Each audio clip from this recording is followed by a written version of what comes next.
Fala galerinha do sexto ano, aqui é o professor Billy de Arte do Colégio Ateneu e vamos para a nossa 17ª aula. Pessoal, último capítulo da quarta apostila, acabou, né? Olha só, vamos para o segundo capítulo, né, da unidade 4, onde as artes se encontram, né? A gente pode ver aí, ó, uma foto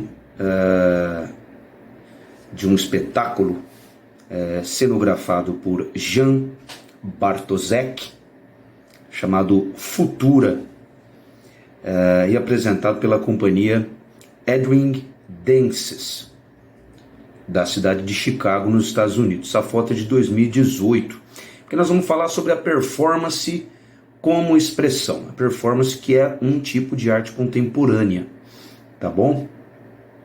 A performance é uma expressão de arte que surgiu nos Estados Unidos durante o século XX, que vai de 1901 até o ano 2000.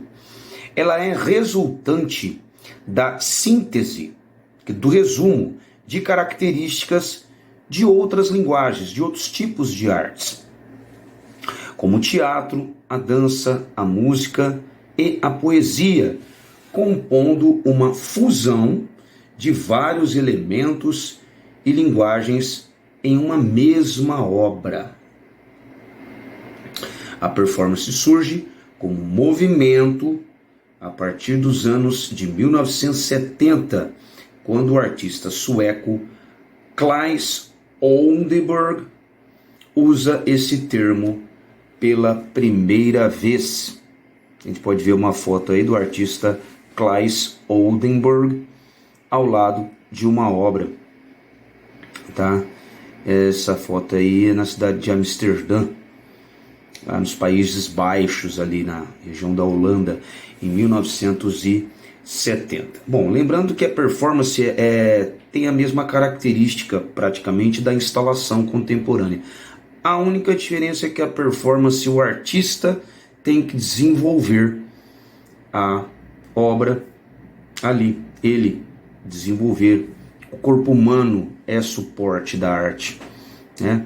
Ou o corpo humano dele, ou de convidados dele, enfim, o corpo humano tem que estar presente ali como suporte, como fazendo parte da obra de arte, entendeu? Já a instalação, não necessariamente o artista precisa estar presente, apesar que ele pode convidar, sim, as pessoas para participar de uma instalação contemporânea, e as pessoas fazem parte como suporte da arte, mas é um convite. Nesse caso, a performance precisa do artista, precisa do corpo humano desenvolver a arte ali na frente das pessoas. Então, esse fenômeno estava intimamente ligado a princípios ideológicos e à filosofia da arte conceitual, que é aquela arte bem ideológica mesmo, que não tem, totalmente abstrata, tá? A qual insistia em uma arte em que os materiais são conceitos e que poderia não ser comercializada, tá? Então a ideia é realmente o conceito. De repente um óculos jogado no chão é uma arte conceitual, tá? Quer dizer, não é o material em si que é a grande beleza da arte, mas sim a ideia que o artista quer transmitir, tá? Então, já outros artistas faziam performances como reação e declaração contra o sistema das galerias e o Estatuto da Arte. Quer dizer, questionando o que é arte. Questionando quem avalia o que é arte. Né? Questionando que a arte não precisa necessariamente ter uma pessoa, um curador, um notável que diz, olha, isso é arte ou não. Tá? Desmistificando o conceito de arte.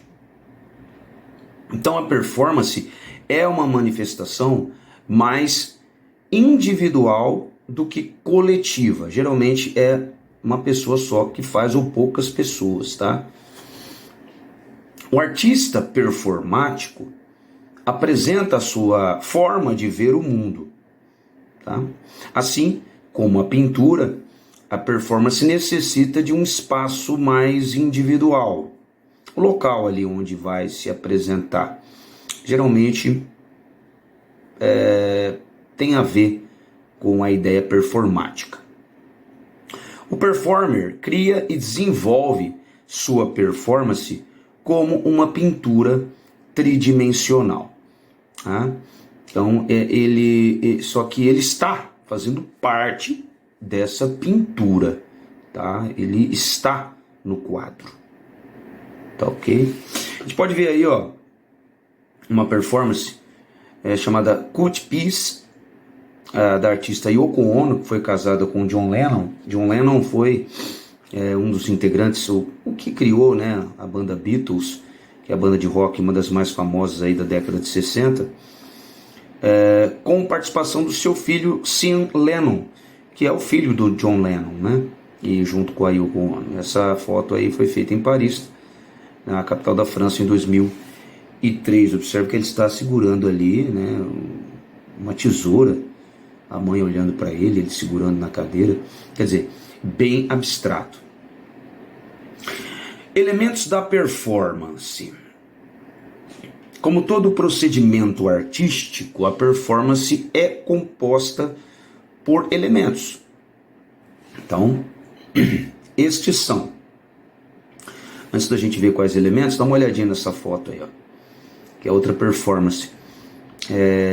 Essa obra, essa performance chama-se Às vezes fazer algo não leva a nada, e mostra o próprio artista, o belga Francis Alice, empurrando um gelo na calçada aí, num sol bem forte, né? Uma performance realizada nas ruas da cidade do México, que é a capital do país México, tá? Então realmente você enxugar gelo, você empurrar gelo no sol, realmente é algo que não leva a nada, né? É uma pergunta que nos deixa na nossa mente.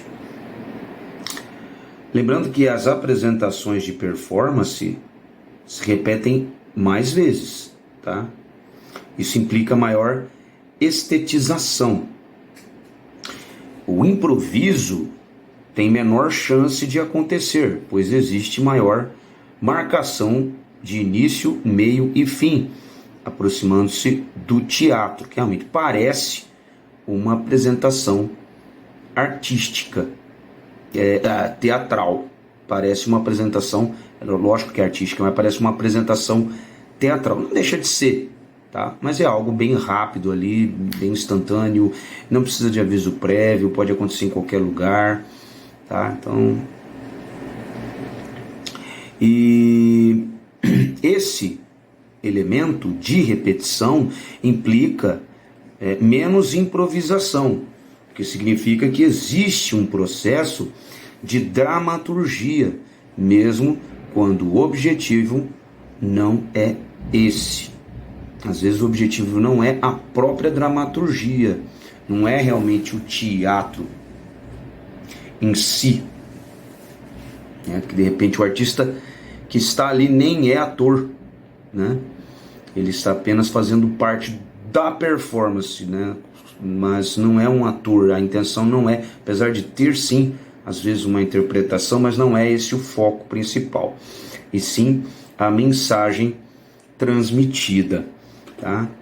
Mas geralmente tem começo, meio e fim, ou não, mas a grande maioria tem, tá?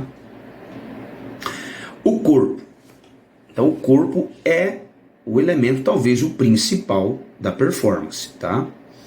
O corpo é a matéria viva neste segmento artístico. Na performance o corpo é presente. Repito, o corpo é presente no espaço, presente no tempo e presente no espectador.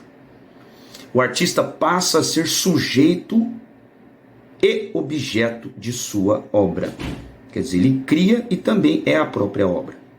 O corpo se apresenta não somente pelas suas capacidades, mas também pelos seus aspectos sociais e individuais, visto que é uma forma que o ser humano possui para se manifestar no mundo como indivíduo e sujeito coletivo, tá? Quando um performer utiliza sua intuição e sua sensibilidade aliada aos seus conhecimentos teóricos e práticos, lembrando que, lógico, não é qualquer pessoa que vai fazer uma performance, tem que ser um artista, uma pessoa com experiência estética, experiência de vida, tá? Tem que pensar em arte para fazer aquilo, não é qualquer... Ah, mas é tão fácil fazer, tudo bem, mas não é... Teve um estudo, tem um pensamento muito crítico e bem artístico ali naquele momento, tá? Então, tem maior possibilidade de atingir seus objetivos dentro da obra, tá? Quando ele utiliza essa intuição, essa sensibilidade, né? Aliada aos conhecimentos dele.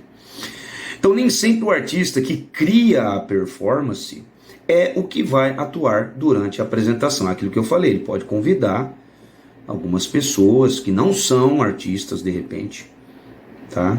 Para fazer parte ali, como suporte da arte dele na performance. O espaço é outro elemento importante. O espaço no qual acontece a performance é o ambiente onde o espectador e o performer, que é o artista que está apresentando, estão em uma relação direta em que o aqui e o agora se manifestam como força motriz, como força inicial dessa linguagem, desse tipo de arte. Então veja bem, se o espaço, que pode ser qualquer um, não for adequado para desenvolver aquela performance, como é que ele vai fazer? Não tem como. Então a performance pode acontecer em qualquer lugar, mas o espaço tem que ser pensado e tem que ser propício. O tempo também é importante, quer dizer, na performance, o tempo cronológico não se diferencia do tempo do performer. Repito, o tempo cronológico não se diferencia do tempo do performer e do espectador. Mas cada um percebe esse tempo de forma individual. Geralmente o tempo do performer transcorre de forma mais lenta. E mesmo que ocorra repetição da performance, esse tempo jamais terá a mesma dimensão para o performer e para o espectador. Porque como é uma coisa bastante intuitiva, a performance depende muito do espaço escolhido, que se for um espaço ao ar livre, pode haver ali algumas interferências do clima, de transeuntes, né, de animais que possa passar, enfim, que atrapalha a cronologia, quer dizer, atrapalha o tempo do desenvolvimento dessa performance, né? Então existem vários elementos. O próprio artista também pode intuitivamente achar que a performance tem que ser mais rápida ou mais lenta, dependendo daquilo que ele propõe no momento. O espectador é outro elemento importante. O espectador é testemunha da presença do artista e se confronta com sua obra e sua visão de mundo, porque a visão de mundo do espectador é que vai interpretar aquela obra. De repente, a mensagem que o artista quer transmitir é justamente essa, que cada um faça uma reflexão própria da sua vida. Então, a mensagem às vezes não é única, não é uma só, e sim a mensagem está dentro de cada um do espectador, mas o espectador é fundamental, porque sem o espectador não há arte, ninguém faz uma arte para si, né? Ninguém faz uma arte para colocar aí numa gaveta e ninguém vê, né? Então ele, o espectador, nunca sabe realmente o que esperar diante de uma performance, que pode ser uma surpresa agradável ou desagradável. Não é que é desagradável porque as pessoas não gostaram e o artista vai ficar triste por isso, não. Às vezes a própria intenção do artista era desagradar o público. E se ele desagradou, ele conseguiu o seu objetivo, atingiu o seu objetivo, tá? Então, mediante o reconhecimento desses elementos, o performer, que é o autor-ator, né, nesse caso, consegue criar uma infinidade de possibilidades, articulando a conexão entre o individual e o coletivo. E quanto mais complexa for a visão de mundo, quanto mais complicada a visão de mundo desse performer, mais consistente será seu processo criativo e o impacto cultural de suas ações, né?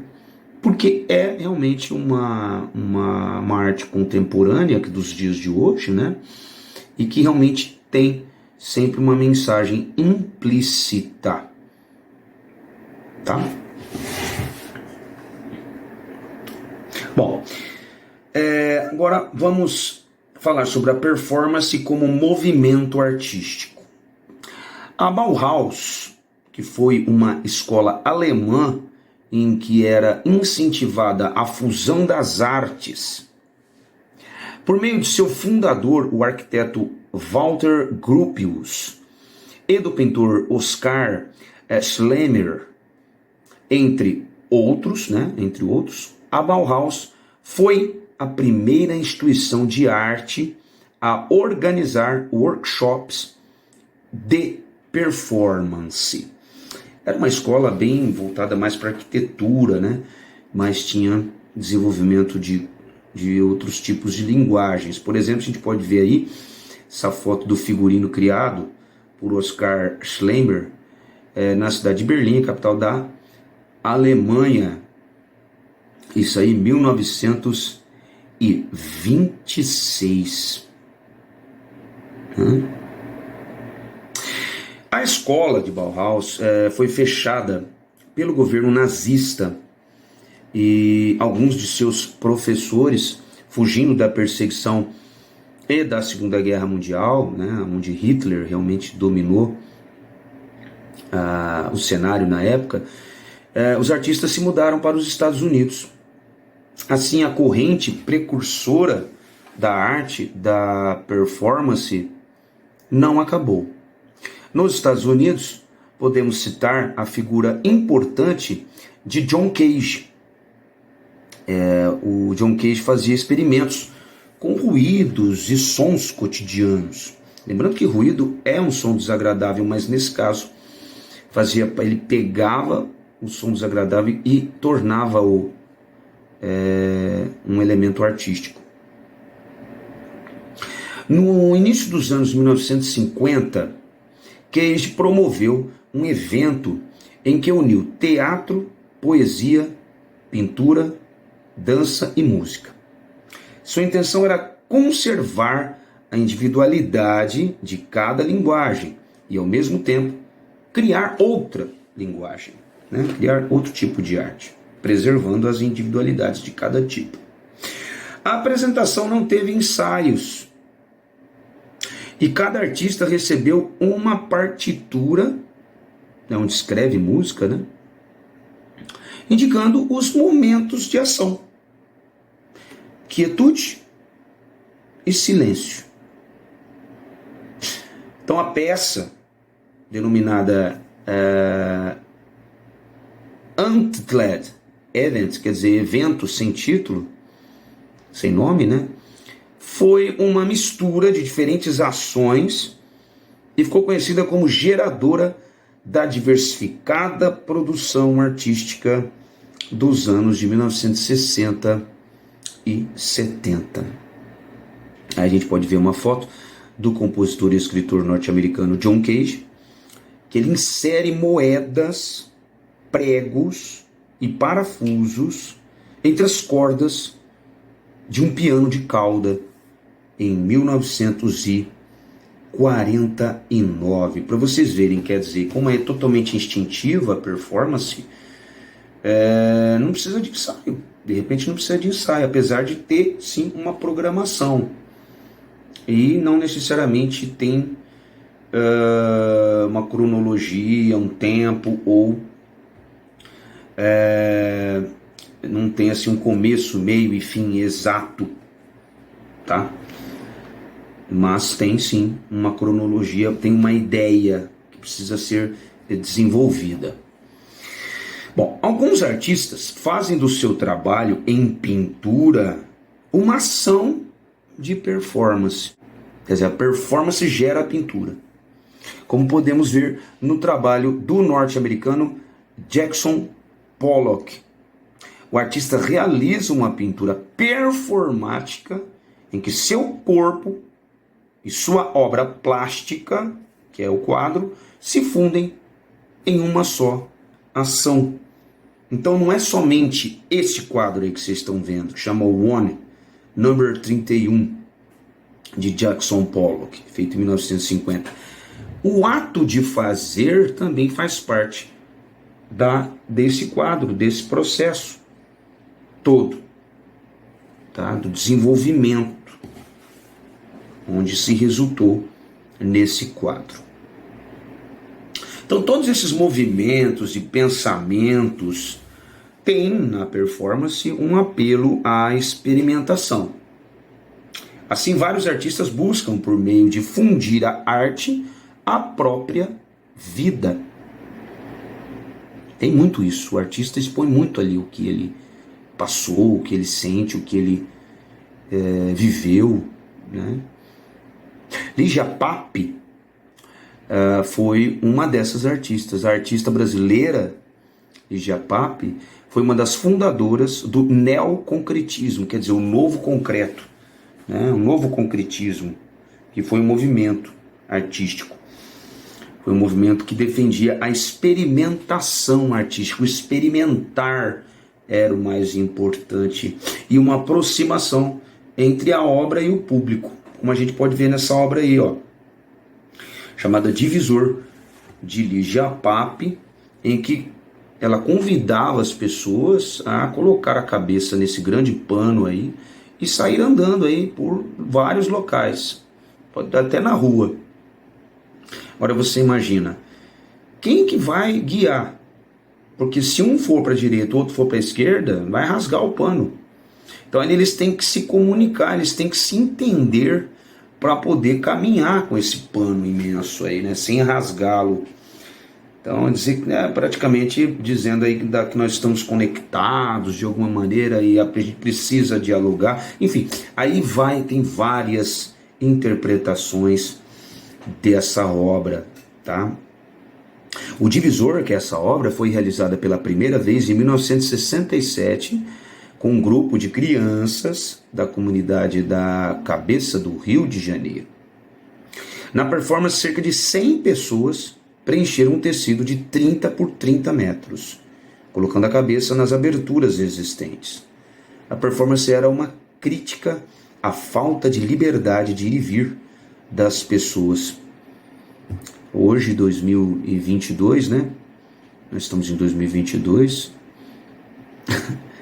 Essa performance é bastante atual. Bom, nos anos de 1970, os artistas utilizaram a mídia eletrônica, internet, né, para criar os video performances, tá? E o uso de aparelhos eletrônicos redimensionou o corpo, amplificando suas capacidades, né? A partir dos anos 80, o uso de outras mídias, que é o web art, que é a arte na internet, a arte telemática,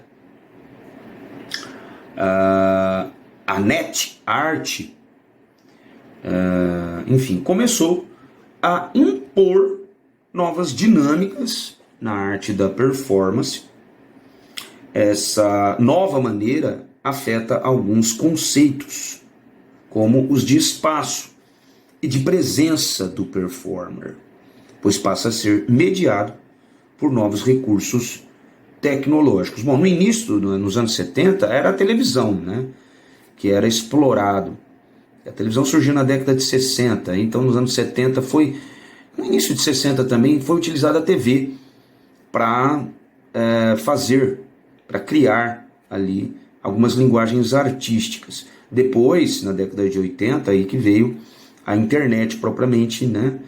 E aí veio os celulares, as mídias, internet, enfim, aplicativos, redes sociais, e, enfim, hoje é uma infinidade de redes sociais e aplicativos aí que vocês conhecem melhor que a gente e utilizam bastante, que pode ser um meio, sim, tecnológico de desenvolvimento da arte.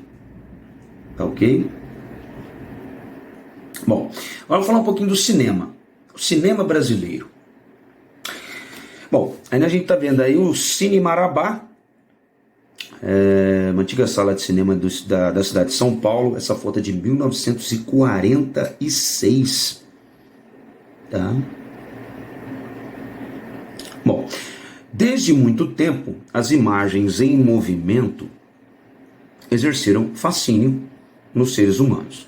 Então, a projeção mais antiga foi a das sombras, o que mais tarde originou o teatro de sombras. Com a criação da fotografia, foi possível fixar a imagem em uma superfície, seja ela papel, placa de metal ou vidro. No início era assim. Assim, o cinema que temos hoje deve muito à fotografia, que é o registro da imagem, né? Primeiro veio a fotografia, depois o vídeo. Tá? Então, muitos inventores de países como França e Estados Unidos desenvolveram aparelhos para captar e projetar imagens em movimento. No entanto, o cinema teve início com os irmãos Lumière, foi Auguste Marie Lumière e Louis Nicolas Lumière. Isso em dezembro de 1895, na cidade de Paris, capital da França. Eles eram apaixonados por inventos de fotografia e desenvolveram o aparelho chamado cinematógrafo, que permitia gravar e projetar imagens, o que tornou mais prática essa atividade. Lembrando que não tinha áudio, né? Era só imagem. A gente pode ver aí o cinematógrafo criado, foto, né? Criado pelos irmãos Lumière em 1895. Hoje um celular, uma câmera pequenininha, um celular já faz, olha só, era imensa, era muita coisa. Bom, o início do cinema no Brasil. Então, a história do cinema no Brasil começa em julho de 1896, quando ocorre a primeira exibição de cinema no país, na cidade do Rio de Janeiro. Foi apresentada a película Saída dos Trabalhadores da Fábrica Lumière. No ano seguinte, abre ao público a primeira sala de cinema, também na cidade do Rio de Janeiro, por iniciativa dos irmãos Pascoal e Afonso Segreto. A gente pode ver aí, ó, os italianos, Afonso Segreto, o italiano Afonso Segreto, né, ao lado de um imenso projetor da empresa do irmão Pascoal Segreto. Então, a falta de energia elétrica foi um dos problemas iniciais do cinema no Brasil. Somente em 1907 o problema foi resolvido com a implantação da usina Ribeirão de Lages, no Rio de Janeiro. Após esse evento, o número de salas cresceu consideravelmente. Salas de cinema, né? Nessa época, cerca de 20 salas de exibição foram abertas na cidade do Rio de Janeiro. A partir de 1916, se popularizaram os cinejornais, que exibiam noticiários. Essa foi uma forma de preencher a programação e manter ocupadas as equipes locais.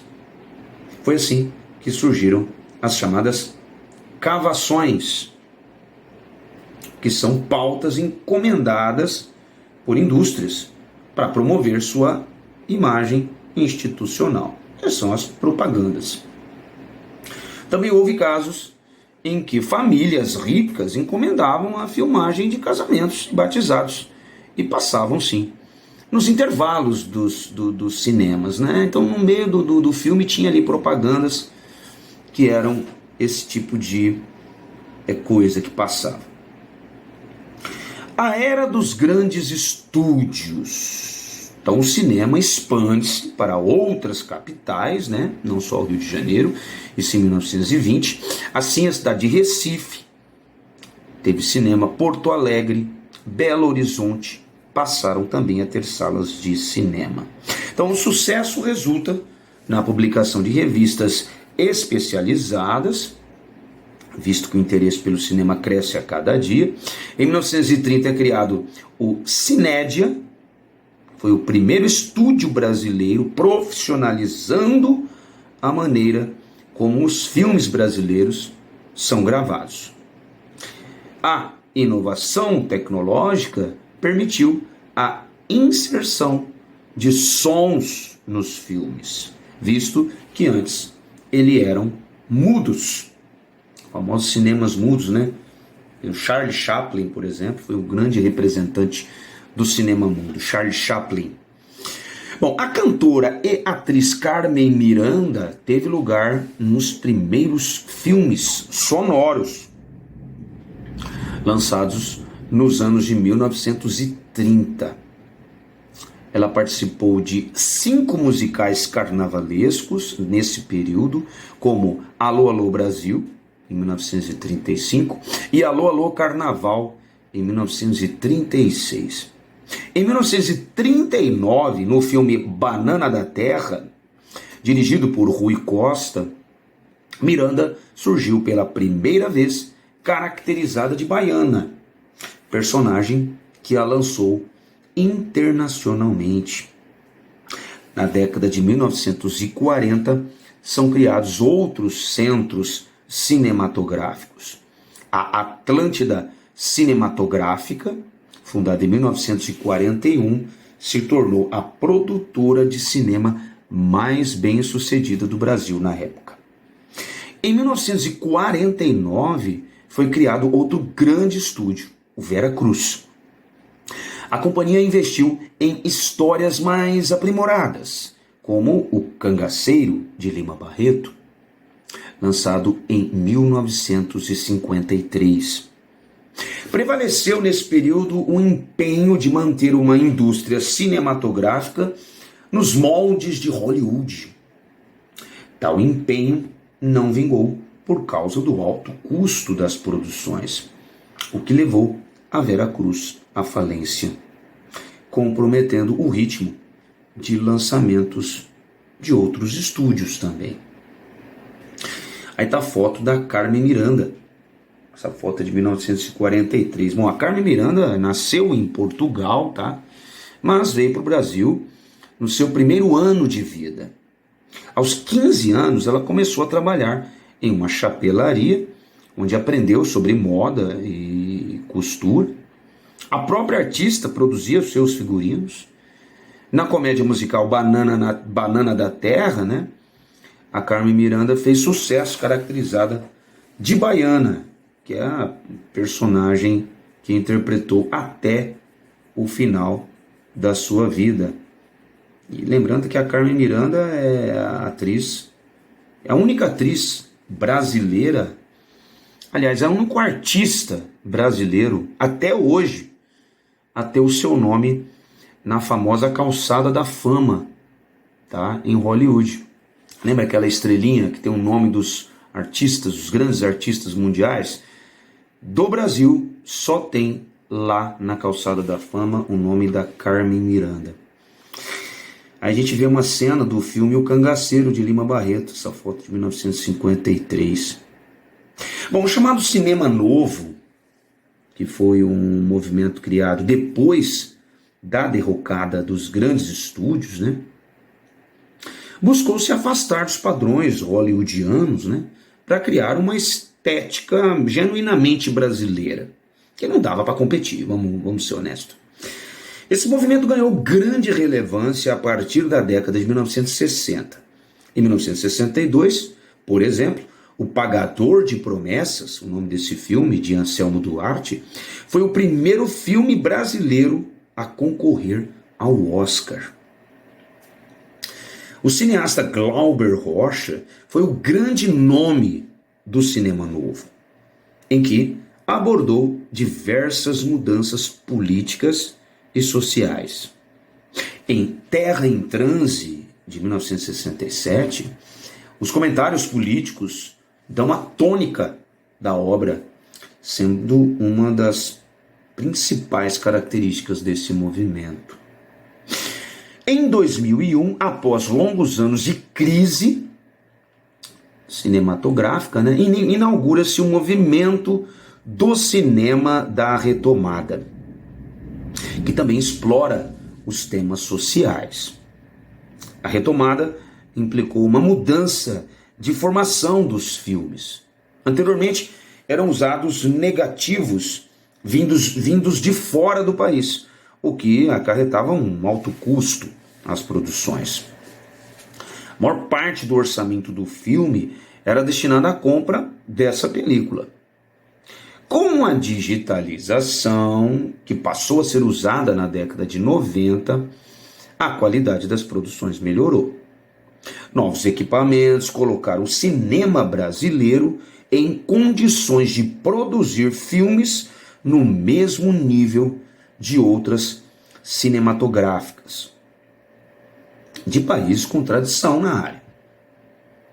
Em decorrência, muitos filmes ganharam reconhecimento e foram premiados em festivais importantes. Atualmente, com a introdução de novas tecnologias, 3D, por exemplo, as produções e a quantidade de salas de cinema no Brasil cresceu. A fase atual denomina-se como o período do pós-retomada do cinema brasileiro, em que a indústria cinematográfica no Brasil se consolida. Bom, o tipo de comédia mais famoso da Atlântica se chamava Chanchada. Essa comédia foi eternizada pela dupla de humoristas brasileiros, o Grande Otelo e o Oscarito. Foi um gênero de baixo custo que dominou as salas de cinema até a década de 1950. Porque o humor ele não precisa de muita coisa para ser humor, né? Dá uma olhadinha um pouquinho aí nesse vídeo, Chanchada de Oscarito e Otelo, e com isso eu me despeço de vocês dessa aula e também o ano, o currículo, a gente encerra o currículo das apostilas por aqui.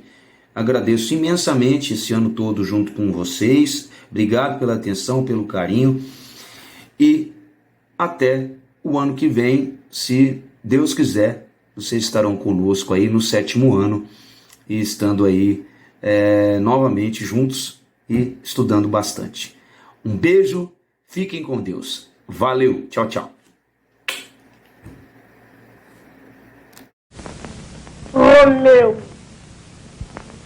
Romeu, chega. Traz tu amor igual ao meu. Senhora, eu vou jurar pelo esplendor da lua. Não jurei pela lua. Ela é muito leviana, está sempre mudando de quarto. Meu amor, deixa eu acariciar as tuas mãos alvas de cetim. Sentir todo o brilho dos teus olhos, que são estrelas para mim. Ai. Ai. aguenta aí, Romeu.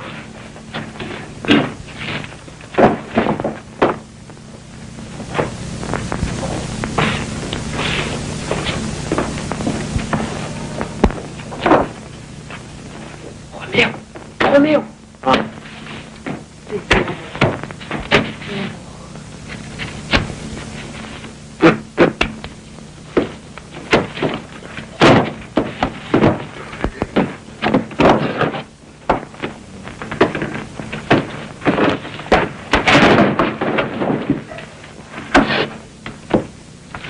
Julieta, quero sentir o perfume do corpo teu.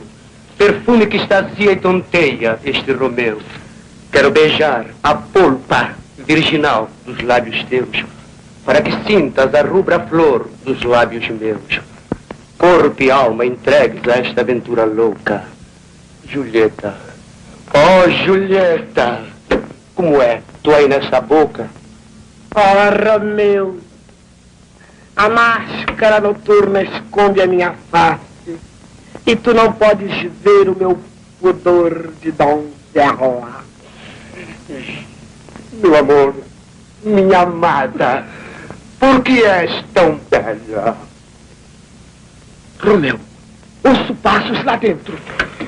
Vai, Romeu, ele quer te matar. Ele quem? O meu pai, o senhor de Capuleto. Se ele te vir aqui... Vai ser um espeto. Vai, Romeu, deves partir. Bem perto à madrugada. Ouves? É o roxinol que cantou na ramada. Não é o roxinol, é a cotovia, antecipando o sol. Não, Romeuzinho, é o roxinol. Não, é a cotovia. É o roxinol. Cotovia. Roxinol. Cotovia. Roxinol ou cotovia. O certo é que vem amanhecendo o dia. Adeus, Romeu. Julieta, não te vá ainda. 3 palavras vou dizer por despedida. Até amanhã. Até logo. Até já. Adeus. Julieta, eu te imploro, não te Romeu. vá ainda. Adeus. Chega! Adeus.